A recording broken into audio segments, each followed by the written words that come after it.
Someone asks you a question in a meeting, and you genuinely don't know the answer. So you either freeze completely, or you blurt out, "I don't know," and immediately feel like you've lost all credibility in the room. Here's the truth.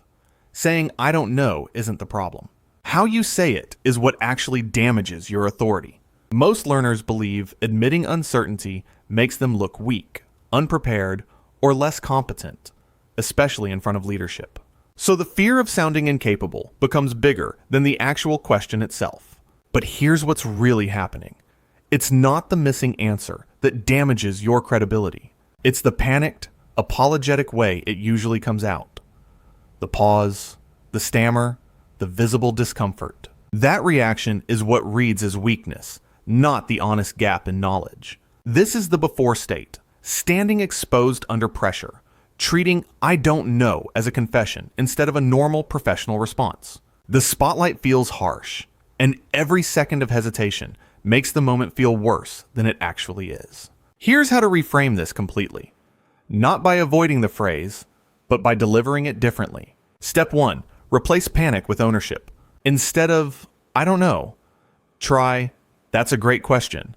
Let me confirm the exact numbers and follow up." This keeps you in control of the moment instead of surrendering it. Step 2. Pair uncertainty with a next step. Always. "I don't have that data in front of me, but I'll have an answer by end of day." Sounds far more authoritative than silence or a nervous guess because it shows ownership, not avoidance. Step 3. Practice saying it calmly, out loud, before you need it. Rehearsing this exact phrase in a low-pressure setting removes the panic reflex. So when the real moment comes, the response feels automatic instead of overwhelming.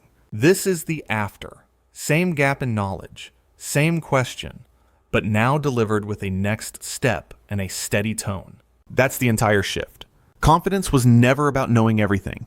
It's about how calmly you handle not knowing. Try this today. Next time you don't know an answer, respond with "Let me confirm and follow up," instead of just "I don't know."